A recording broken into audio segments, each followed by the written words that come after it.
Bismillahirrahmanirrahim. Assalamualaikum warahmatullahi wabarakatuh.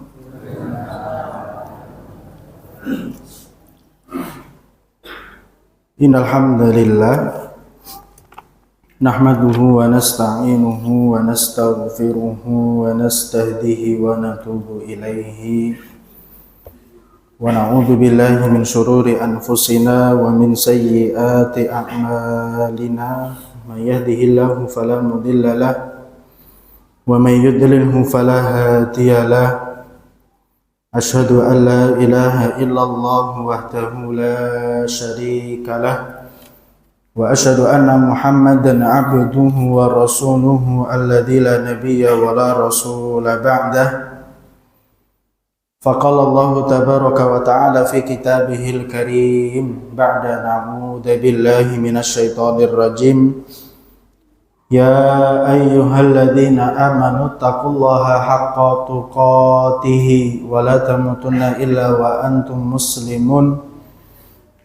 Wa qala Rasulullah sallallahu alaihi wasallam, ittaqillaha haitsu ma kunta wa atbi'is sayyi'atal hasanata tamhuha wa khaliqin nasa bi khuluqin hasanin. Usikum wa iyaya nafsi bi taqwallah faqad fazal mu'minuna al muttaqun wa la tamutunna illa wa antum muslimun wa tazawwadu fa inna khairaz zadi taqwa. Sadaqallahul azim wa sadaqa rasuluhul karim. Allahumma arhamna bil Qur'an. Para lenggah, bapak-bapak, saha ibu-ibu ingkang dimulyakaken oleh Allah Subhanahu wa taala. Ing dalu menika monggo kita tansah nunjukaken raos puji lan syukur kehadirat Allah Subhanahu wa taala. Karena memang kita sebagai manusia yang memiliki sifat bawaan sing kerep ngeluh, nggih napa nggih Pak? Menungso niku boten saged lepas dari yang namanya sifat mengeluh, dari yang namanya sifat kurang bersyukur. Oleh karena itu kita jangan sampai menjadi manusia yang terlalu manusia. Kita menjadi orang yang beriman dengan keimanan kita kepada Allah. Semoga Allah Subhanahu wa taala memuliakan dengan keimanan yang ada pada diri kita. Kalau panjenengan mangertos setunggal ayat penutup di surat Al-Baqarah, pripun bunyinya Pak? La yukallifullahu nafsan illa wus'aha. Artosipun apa? Sesungguhnya Allah niku mboten membebani seseorang di luar kemampuannya. Setuju nggih Pak? Kados mriki setuju. Sesungguhnya Allah niku mboten membebani hambanya di luar batas kemampuannya. Tetapi enten pertanyaan ngeten Bapak Ibu. Ada seseorang yang meninggal karena terjangkit karena serangan jantung, karena serangan kanker, karena serangan gagal ginjal. Niku kalau dikaitkan dengan Allah tidak membebani seseorang di luar batas kemampuannya, bagaimana cara kita memahami ayat niki? Karena orang yang diuji dengan penyakit kanker bisa jadi dia tidak mampu dengan kanker yang Allah berikan kepada dirinya. Lah bagaimana maksud Allah Subhanahu wa taala? Allah tidak membebani seorang hamba niku di luar batas kemampuannya. Kita menjumpai ke tetangga kita, saudara kita, bapak kita, ibu kita, mungkin barangkali di luar sana meninggal karena itu, dengan serangan jantung, serangan kanker, tetapi mereka tidak mampu untuk menahannya sampai meninggal dunia. Maka artosipun la yukallifullahu nafsan illa wus'aha niku, Allah itu tidak akan membebani sesuatu di luar batas kemampuan hambanya, itu berkaitan dengan keimanannya, bukan berkaitan sanes, berkaitan dengan yang kita pandang secara fisik, gerah ndek wau, terus emosional kita sebagai seorang manusia. Tidak ada kaitannya itu. Tetapi yang Allah Subhanahu wa taala bicarakan, sesungguhnya seseorang itu tidak akan dibebani suatu hal yang di luar batas kemampuannya untuk mempertahankan keimanan dia kepada Allah Subhanahu wa taala. Boleh jadi kita gagal karena kanker yang Allah berikan kepada diri kita. Naudzubillah min dzalik, semoga saja tidak, nikmat. Bisa jadi Allah Subhanahu wa taala juga mentakdirkan mungkin saudara kita karena gagal ginjalnya, atau bahkan karena suatu penyakit yang mungkin kita pandang sebagai penyakit yang remeh, paru-paru basah contohipun, itu bisa mengantarkan dia meninggal dunia. Boleh jadi dia gagal dalam hidupnya dengan hal-hal seperti itu. Tetapi jangan sampai dia gagal untuk mempertahankan keimanannya walaupun kanker itu menggerogoti dirinya.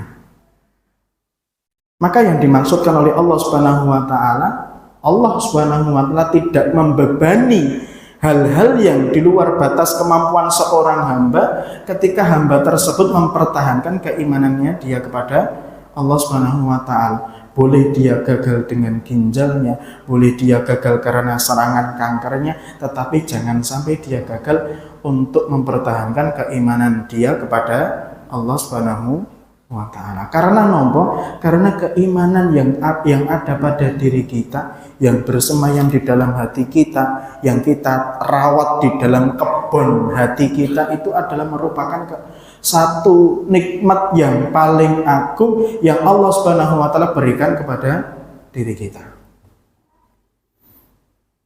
Seperti halnya kalau kita boleh sebutkan satu kisah di dalam rentetan kisah Bani Israel ketika bertemu Nabi Musa di Quran surat Ibrahim. Quran surat Ibrahim ayat 7 niku enten setunggal ayat mungkin panjenengan kalih kula sampun hafal di luar kepala. La in syakartum la azidannakum wa la in kafartum inna adzabi lasyadid. Ketika kita syukurnya tambah, Allah akan tambah nikmat itu. Ketika kita kufur terhadap nikmat Allah, kita tahu bahwa Allah niku mempunyai azab yang pedih.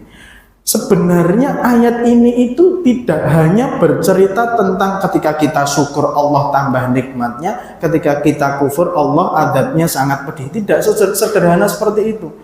Tetapi ayat ini adalah jawaban Allah Subhanahu wa taala ketika Bani Israel, panjenengan ngertos kaum Bani Israel, Pak. Kaum Bani Israel niku salah satu riwayat ngendikan kaum yang dijuluki dengan kaum budak. Karena sebelum datangnya Nabi Musa kepada Bani Israel itu berada di cengkeramannya Fir'aun. Tidak boleh kemana-mana, diboikot, wilayahnya dibatasi, makanan dan minuman juga dibatasi, sampai datangnya Nabi Musa alaihi salam untuk menyelamatkan mereka dari cengkeraman Raja Fir'aun. Setelah diselamatkan oleh Nabi Musa, mereka di bawah oleh Nabi Musa menyeberangi Laut Merah. Sesampai di ujung Laut Merah, mereka bertemu dengan suatu tempat yang mereka pada saat itu kalau boleh kita lihat adalah jumlah orang yang sangat banyak. Populasi manusia sangatlah banyak. Ada orang yang tua renta, ada yang sudah sepuh mboten saged melampah niku nggih napa nggih istilahipun mboten lancar, enten anak-anak yang masih perlu disusui dan lain sebagainya. Dalam kondisi seperti itulah Bani Israel itu bertanya kepada Nabi Musa. Tanglet kali Nabi Musa, wahai Nabi Musa, panjenengan niku sampun menyelamatkan kita dari Fir'aun. Tetapi nikmat yang ada pada diri kita, nikmat yang menurut kita sebagai manusia, nikmat kita sebagai manusia niku nggih mboten lepas dari 3 hal. Sandang, pangan, kali papan. Itu tidak ada di depan mata kita. Nabi Musa, engkau boleh menyelamatkan kita dari kejaran Fir'aun, boleh menyelamatkan kita dari tombaknya Fir'aun, dari pedangnya Fir'aun. Tetapi pada saat ini hal yang perlu kita lakukan adalah kita mencari niku papan, pangan, kali sandang. Maka disitulah Allah Subhanahu wa Ta'ala memberikan satu firman kepada Nabi Musa untuk memberi nasihat kepada Bani Israel. La in syakartum la azidannakum wa la in kafartum inna adzabi lasyadid. Yang seharusnya kalau kita berpikir, seharusnya nasihat yang diberikan oleh Nabi Musa itu tentang kesabaran, tentang jangan bersedih. Tetapi kok mengapa Nabi Musa alaihi salam memberikan nasihat dalam keadaan seperti itu, dalam kondisi seperti itu untuk selalu bersyukur? Maka ketika kita dalam kondisi sesulit apapun, dalam kondisi sesakit apapun, tetaplah kita berusaha untuk bersyukur kepada Allah Subhanahu wa Ta'ala. Karena dengan kesyukuran kita akan Allah Subhanahu wa Ta'ala tambah nikmat yang barangkali sebelum pada hari itu telah Allah berikan kepada diri kita. Salah satu nikmat yang telah Allah berikan kepada diri kita yang paling berharga adalah keimanan kita kepada Allah Subhanahu wa Ta'ala. La yukallifullahu nafsan illa wus'aha. Kondisi-kondisi kita sebagai seorang manusia dengan segala hal kesulitan yang kita temukan di dunia, tetaplah kita jangan sampai kita lemah untuk mempertahankan keimanan yang telah Allah berikan kepada diri kita. Ma'asyiral muslimin rahimani wa rahimakumullah, maka yang pertama kali marilah kita selalu mewujudkan syukur kita untuk selalu bertaat kepada Allah Subhanahu wa Ta'ala, karena sesungguhnya puncak syukur itu adalah dengan ketaatan yang kita tunjukkan kepada Allah Subhanahu wa Ta'ala. Gampang menandani napa nggih istilahipun, kita menandai orang yang bersyukurnya itu tambah, itu otomatis ibadahnya niku tambah. Kalau syukurnya itu berkurang, secara otomatis ibadah niku nggih berkurang. Oleh karena itu, untuk mengukur diri kita syukur itu tambah atau berkurang, kita lihat kualitas amal ibadah kita sehari-hari. Ma'asyiral muslimin rahimani wa rahimakumullah, salawat ugi salam monggo kita tansah sampaikan kepada junjungan kita Nabi Agung Nabi Muhammad sallallahu alaihi wasallam, kepada keluarganipun, kepada para sahabatipun, dan kepada seluruh orang-orang yang semoga kula lan panjenengan sami termasuk salah satu orang yang beruntung karena rasa cinta kita kepada Rasulullah, karena rasa kita kangen kepada Rasulullah, karena dengan usaha kita untuk meneladani sifat-sifatipun Rasulullah lan contohipun Rasulullah Shallallahu Alaihi Wasallam, semoga kita mendapatkan syafaat beliau di hari kiamat kelak. Amin amin ya rabbal alamin. Ma'asyiral muslimin, bapak-bapak, ibu-ibu ingkang dimuliakan oleh Allah Subhanahu wa Ta'ala, ing dalu menika dewa sampun disampaikan kalih Mas Amir. Aslinipun dalu menika jadwalipun Ustadz Rozi, yang biasanipun beliau menyampaikan materi tentang fikih ibadah nggih Pak, tentang fikih ibadah, tetapi pada malam hari ini saya selingi sedikit nih Pak, angsang boten niki, angsang nggih Pak. Insya Allah pada malam hari ini saya ingin sedikit berbagi tentang suatu hal. Sebenarnya kalau boleh saya bicara secara umum, itu adalah tentang tema agar kita sakit memaksimalkan ibadah di waktu yang terbatas.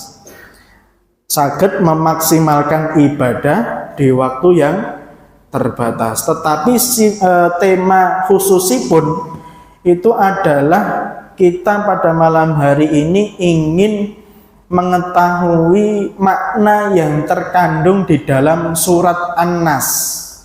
Makna yang terkandung di dalam surat An-Nas. Hubungan antara tema yang pertama dengan yang kedua itu bagaimana? Insya Allah saya sampaikan dalam waktu berapa menit, Mas Amir? Dugi jam pinten niki Bapak Ibu-ibu? Kula mboten wani dangu-dangu niki malah. Karena memang kalau majelis itu terlalu panjang ditakutkan nanti setan itu ambil alih bagian. Tapi insya Allah mboten nggih. Dugi jam pinten jam 8 nggih. Nanti insya Allah kita tutup dengan pertanyaan mungkin kalau ada kesempatan. Bapak Ibu-ibu yang dirahmati oleh Allah Subhanahu wa taala, setunggal yang pertama ingin saya sampaikan adalah ketika di dalam kehidupan di dunia kula lan panjenengan sami dados tiyang ingkang iman kepada Allah niku tidak lepas dari dalam diri kita niku setunggal kata amal soleh. Amargi napa wa ma khalaqtul jinna wal insa illa liya'budun niku mboten ragu lah. Karena kita hidup nang donya niku tidak lain dan tidak bukan kagem tumindak amal soleh sing kathah, memperbanyak amal soleh, memperbanyak amal ibadah. Tetapi dalam ketika kita beribadah, ternyata kita sebagai seorang mukmin itu ada konsep di dalam beramal soleh. Enten konsep beramal soleh. Kalau boleh saya sebutkan ada dua. Konsep yang pertama adalah dia mencari amalan dan ketika dia mengamalkan amalan tersebut, dia berusaha menjadikan amal tersebut bernilai paling utama. Niki mboten bingung ya Pak. Contohipun amalan sholat. Dari sekian sholat yang Allah Subhanahu wa taala perintahkan kepada diri kita, dari sekian sholat yang Rasulullah Shallallahu Alaihi Wasallam contohkan kepada kita, amalan sholat sing paling utami niku amalan sholat nopo Bapak Ibu-ibu? Sholat wajib yang kita laksanakan bendinten 5 kali sehari. Subuh, zuhur, asar, maghrib, isya. Niku amalan utama dalam ibadah sholat. Nah, di dalam konsep yang pertama niki, ketika kita melaksanakan sholat subuh, ketika kita melaksanakan sholat duhur, asar, maghrib, isya, itu ada potensi enten pilihan kepada diri kita untuk menjadikan sholat yang kita kerjakan bernilai paling utama. Ada potensi, ada pilihan. Yang namanya pilihan niku saged kita ambil nggih saged mboten. Artinya kita memaksimalkan sholat subuh, duhur, asar, maghrib, isya wau itu adalah pilihan kita. Yo kita melaksanakan sholat di rumah nggih mboten napa-napa. Niku sah. Kita melaksanakan sholat masbuk 4 rakaat sholat maghrib mboten enten nggih Pak. Sholat maghrib masbuk 3 rakaat nggih mboten napa-napa tetap sah. Tetapi pertanyaannya, konsep di dalam beramal sholatnya seorang mukmin, dalam setiap amal ibadah apapun yang dia kerjakan ada pilihan untuk ketika dia melaksanakan itu bernilai, sholat yang dia kerjakan itu bernilai paling utama. Caranya pun pripun? Kalau ibadah sholat, agar sholat yang kita kerjakan bernilai paling utama, niku caranipun pripun? Hadis riwayat At-Tirmidzi yang diriwayatkan oleh sahabat Anas bin Malik. Man shalla lillahi arba'ina yauman fi jama'atin yudriku takbiratal ula. Enten sekawan syaratipun Mak. Sholat yang kita kerjakan bernilai paling utami setunggal kita sholat lillahi, benar-benar untuk mendapatkan ridho dari Allah. Arba'ina yauman, kita mampu melaksanakan sholat tersebut selama 40 hari fi jama'atin dengan berjamaah yudriku takbiratul ula, dengan mendapati takbiratul ihram bersama imam. Tegese nopo? Kalau seseorang mampu sholat 40 hari berturut-turut berjamaah di masjid, sakderenge qomat niku sampun dugi teng masjid, bisa dipastikan dirinya akan terbebas dari dua malapetaka besar, bara'atun minan nar wa bara'atun minan nifaq, akan terhindar dari api neraka, dan yang kedua terhindar dari sifat kemunafikan. Tetapi secara pengalaman kita menjaga istiqomah sholat 40 hari di masjid berturut-turut berjamaah, opo malih kita harus sakderenge qomat niku dugi teng masjid niku sulite minta ampun, Pak. Nggih napa nggih, Pak? Maka ada potensi ketika kita sholat subuh, duhur, asar, maghrib, isya niku, ada potensi kita jadikan sholat yang kita kerjakan bernilai paling utama. Pertanyaannya, mengapa seseorang itu kuat melaksanakan 40 hari berturut-turut berjamaah di masjid secara terus-menerus? Maka jawabannya setunggal, karena dia sampun merasakan nikmat di dalam ibadah ketika dia melaksanakan sholat. Dengan ibadah yang dia kerjakan, dengan nikmat yang dia sudah dapatkan, yang dia dapatkan melalui ibadah sholatnya, akan memberikan dampak positif untuk meninggalkan hal-hal yang mengganggu dirinya untuk sholat, menghadap kepada Allah, itu akan dia tinggalkan. Ya ayyuhalladzina amanu idza nudiya lis-sholati mi yaumil jumu'ati fas'au ila dzikrillah. Salah satu pun tantanganipun ini sing bagi pedagang ya. Ketika sudah dengar azan sholat Jumat, itu segeralah menutup toko, tinggalkanlah barang dagangan, langsung berangkat ke masjid. Praktek pun nggih sulit. Itu kalau dihitung satu harinya mulai dari hari Sabtu, hari ketujuhnya sudah gagal loh, Pak. Itu umpamanipun orang yang sedang melaksanakan perdagangan. Maka dari sinilah kita akan mengetahui konsep pertama di dalam seorang mukmin, di dalam dia beramal soleh itu ada potensi. Sekali lagi ini potensi, Pak. Pilihan panjenengan bisa mengambil pilihan ini atau tidak niku boleh-boleh mawon. Karena ukuran sah menurut jumhur ulama, menurut mayoritas ulama, ukuran sah sholat wajib kita itu minimal kita sekedar napa nggih istilahipun kalau bahasa Arab niku yaqadhah. Yaqadhah niku basa Jawa niku napa nggih boten sadar. Dia artinya sadar. Dia melaksanakan sholat nopo, dia niatnya sholat nopo, tahu gerakannya dari takbiratul ihram sampai salam niku boten klentu. Maka sekali lagi konsep pertama beramal solehnya seorang mukmin, dia ada yaitu mencari amalan yang paling utama. Ketika sudah ketemu amalannya, ketika dia melaksanakan amalan tersebut, dia jadikan amalan itu sebagai amalan yang paling utama. Niku contohipun sholat. Kalau contoh ibadah sanesipun, contohipun sedekah. Sedekah nggih ngoten. Kula lan panjenengan sami gadah arta 50.000. 50.000 niki antara panjenengan jadikan belikan sebagai makanan 50.000 niku nggih saged bisa kita belikan 2 paket sembako nggih, Pak. Nggih, leres Mas Amin. 2 paket sembako. Tetapi kalau kita hanya belikan 2 paket sembako 2 hari niku sampun telas.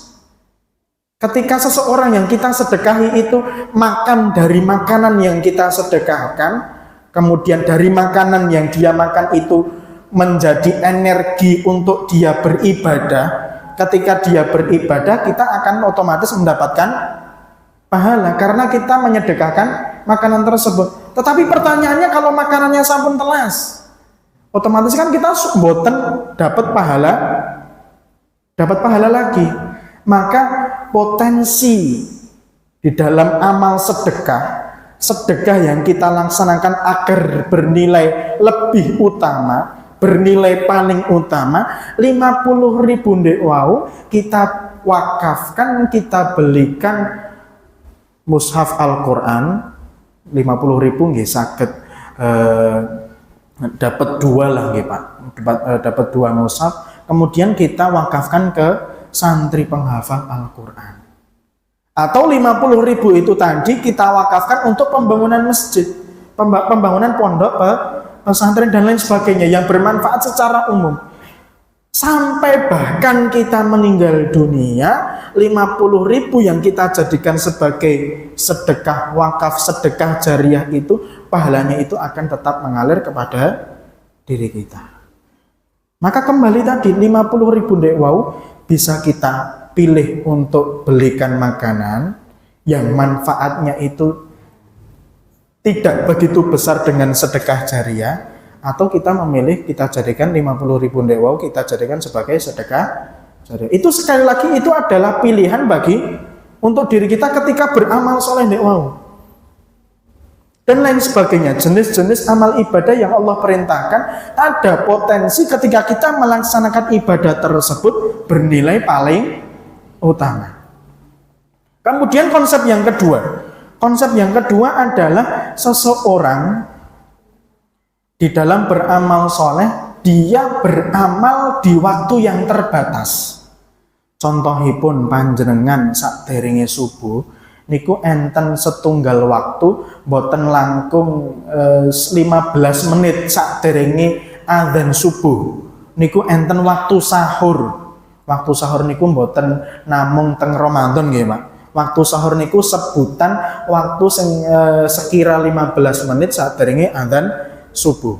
Enten waktu terbatas 15 menit yang bisa kita gunakan untuk beristighfar kepada Allah Subhanahu wa taala. Karena amalan utama ketika waktu sahur niku adalah beristighfar kepada Allah Subhanahu wa taala. Kemudian waktu setelah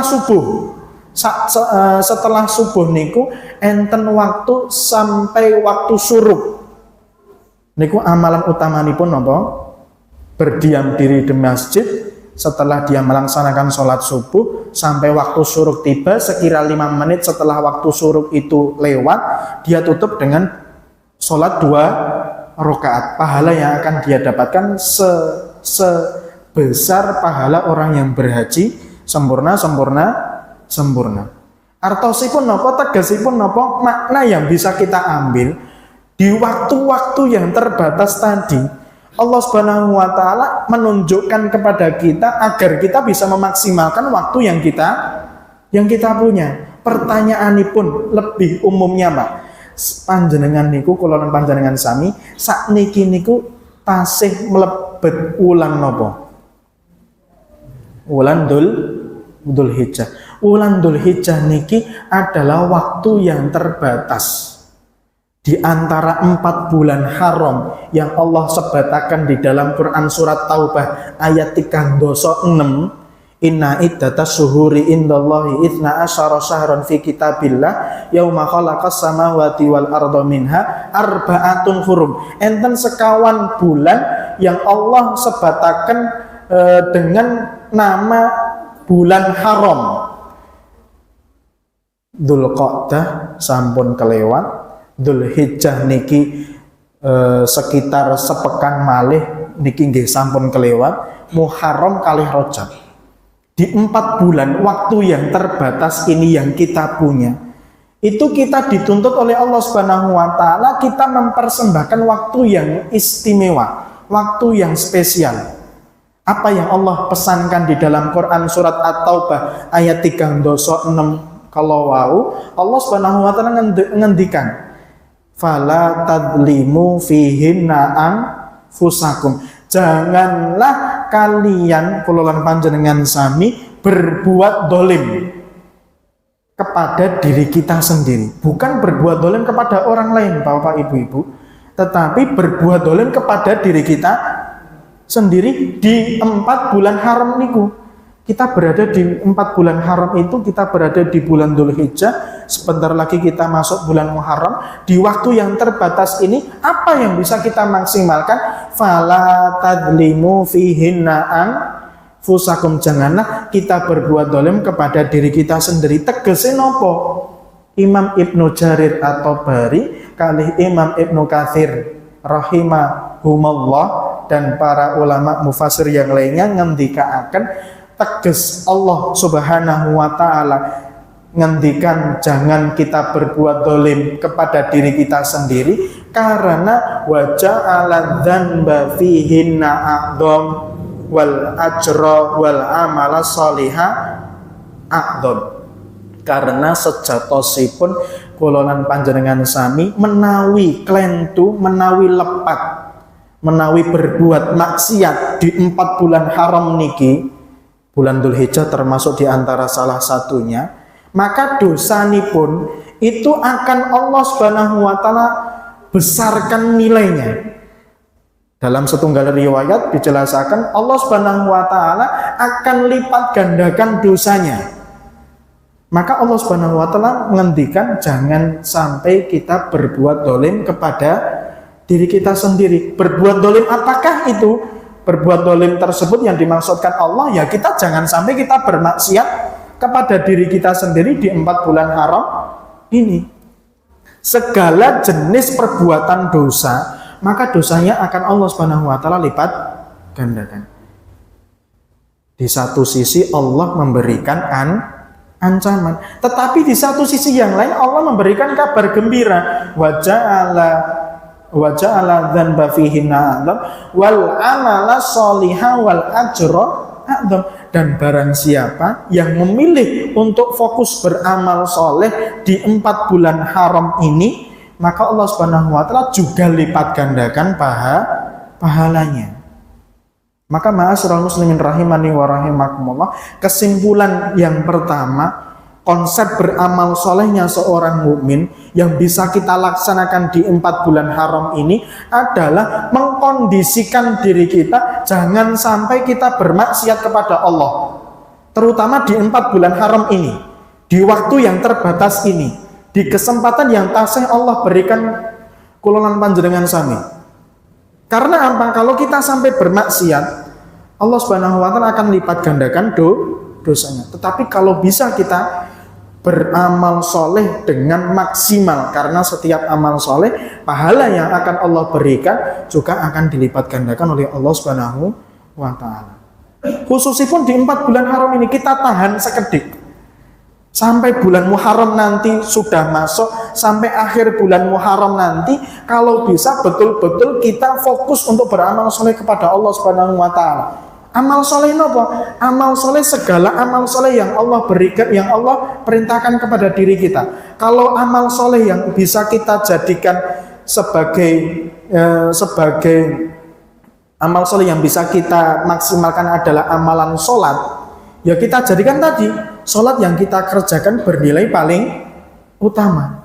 Kalau amalan soleh yang bisa kita kerjakan sedekah, ya kita jadikan sedekah kita bernilai paling utama. Kalau amal soleh yang bisa kita kerjakan adalah membaca Al-Quran, tilawatul Quran, ya tilawatul Quran kita jadikan sebagai amalan tilawah yang paling utama. Zikir yang bisa kita kerjakan, pastikan zikir yang kita kerjakan bernilai paling utama. Dan sanesipun, ma'asyiral muslimin rahimani wa rahimakumullah, maka salah satu usaha untuk meningkatkan agar kita mampu mendapatkan kenikmatan di dalam sholat yang kita kerjakan, itu para ulama ngendiko salah satu tips itu adalah bagaimana agar kita bisa lebih khusyuk di dalam sholat, agar kita bisa lebih menikmati di dalam sholat kita usahakan memahami apa yang biasa kita baca di dalam Al-Quran. Yang biasa kita baca di dalam sholat itu, kalau niku adalah salah satu firman Yang kalau kita setelah membaca surat Al-Fatihah niku kan kita membaca surat-surat pendek nih Pak. Sing paling gampil niku surat An-Nas. Qul a'udzu birabbin nas, malikin nas, ilahin nas, min syarril waswasil khannas, alladzi yuwaswisu fi sudurin nas minal jinnati wan nas. Pertanyaanipun ketika panjenengan membaca surat An-Nas itu atau ketika imam itu membaca surat An-Nas itu panjenengan kalau bisa memahami apa yang panjenengan baca dari surat An-Nas, maka bisa dipastikan sholat panjenengan itu lebih bermakna, lebih menghayati, lebih tahu isinya, lebih bisa khusyuk, lebih bisa tenang. Maka pertanyaan ini pun, apa yang bisa kita ambil faedah dari surat An-Nas yang Allah firmankan di urutan 114 di dalam Al-Quran? Kalau boleh kita perhatikan, niki waktunya tinggal 3 menit. Di dalam Quran surat An-Nas itu hampir mirip dengan surat sakderenge, surat Al-Falaq. Maka enten setunggal hadis Rasulullah niku ngendika 2 surat ini bernama Muawwidzatain karena berisi tentang ayat-ayat yang kita gunakan untuk berlindung kepada Allah. Miripnya apa di antara 2 surat ini, surat An-Nas, surat Al-Falaq? 2 surat ini sama-sama berlindung kepada Allah. 2 surat ini sama-sama berlindung kepada Allah. Tetapi surat Al-Falaq itu berlindung dengan 1 nama Allah. Berlindung dengan 1 nama Allah untuk melindungi diri kita dari 3 kejahatan sekaligus. Min syarri ma khalaq, wa min syarri ghasikin idza waqab, wa min syarri nafatsati fil 'uqad, wa min syarri hasidin idza hasad. Dari kejahatan malam, dari kejahatan penyihir, dari kejahatan orang yang mempunyai hasad. Setunggal nama Allah kagem melindungi diri kita dari 3 kejahatan sekaligus. Itu di dalam surat Al-Falaq. Kalau di dalam surat An-Nas kebalikannya Bapak Ibu-ibu. Di dalam surat An-Nas itu kita berlindung dengan 3 nama Allah. Qul a'udzu birabbin nas, rabbin nas, malikin nas, ilahin nas. 3 nama Allah kita gunakan untuk melindungi diri kita dari nopo? Namung setunggal kejahatan. Kejahatan nopo niku? Min syarril waswasil khannas. Was-was niku napa ngendika Abul Hasan Asy-Syadzili, beliau ngendikaken yang artinya intinipun was-was niku adalah suatu kondisi di mana setan itu ingin menggiring diri kita yang aslinya kita mempunyai potensi sifat baik yang ada di dalam diri kita sengaja dilupakan. Yang diinginkan oleh setan itu kita diingatkan dengan hal-hal yang negatif. Serangan was-was ini dilakukan oleh jin dan manusia, minal jinnati wan nas, yang serangannya itu langsung menuju organ yang paling vital di dalam diri manusia. Napa niku? Hati. Maka jawabannya yang menjadi salah satu istimewanya dari surat An-Nas ini, kita perlu menggunakan 3 nama Allah untuk melindungi diri kita dari 1 kejahatan. Kejahatan apa niku? Kejahatan yang bersumber dari dalam dada kita, dari hati kita. Maka dari sini juga akan kita dapatkan kesimpulan bahwa sejatosipun orang yang hatinya itu sudah kuat tawakalnya kepada Allah, sebetulnya dia itu adalah orang yang paling kuat di antara sesamanya, di antara manusia selainnya. Tetapi kebalikannya, kalau hati seseorang itu sudah lemah, seperkasa apapun badannya, sebetulnya dia lebih mudah dilumpuhkan. Setuju napa mboten, Pak? Setuju. Oleh karena itu sangat penting ketika kita mendengar seorang imam membaca surat An-Nas atau ketika kita sholat membaca surat An-Nas, Maka yang paling untuk mengingatkan diri kita, yang paling perlu kita perbaiki, yang perlu kita jaga di dalam diri kita adalah hati kita. Karena sejatinya kekuatan seseorang itu letaknya di dalam hati kita. Mungkin ini sedikit yang bisa saya sampaikan, jam 8 lebih 2 menit. Untuk kesimpulannya adalah di waktu yang terbatas ini, di bulan-bulan haram ini, marilah kita jaga kondisi kita, terutama kondisi hati kita, agar kita senantiasa ketika kita beribadah kepada Allah, Allah mempermudah kita untuk kita bisa memaksimalkan ibadah, yang ibadah itu ketika kita melaksanakan, kita jadikan ibadah yang paling utama. Kalau sholat yang paling utama, zikir yang paling utama, sedekah yang paling utama, puasa yang paling utama. Mungkin ini sedikit yang bisa saya sampaikan. Kalau dirasa cukup, marilah kita tutup kajian pada malam hari ini dengan berdoa kepada Allah Subhanahu wa taala. Allahumma ghfir lil muslimina wal muslimat wal mu'minina wal mu'minat al ahya'i minhum wal amwat innaka sami'un qaribun mujibut da'wat. Allahumma arinal haqqa haqqan warzuqna ittiba'ah wa arinal batila batila warzuqna ijtinabah. Rabbana atina fid dunya hasanah wa fil akhirati hasanah wa qina adzabannar. Subhanaka rabbika rabbil izzati amma yasifun wa salamun alal mursalin walhamdulillahi rabbil alamin. Kirang langkungipun kula nyuwun pangapunten ketika ada benarnya itu benar-benar murni datang dari Allah Subhanahu wa taala. Aqulu qouli hadza wastaghfirullahu li wa lakum wabillahi taufiq wal hidayah. Wassalamualaikum warahmatullahi wabarakatuh.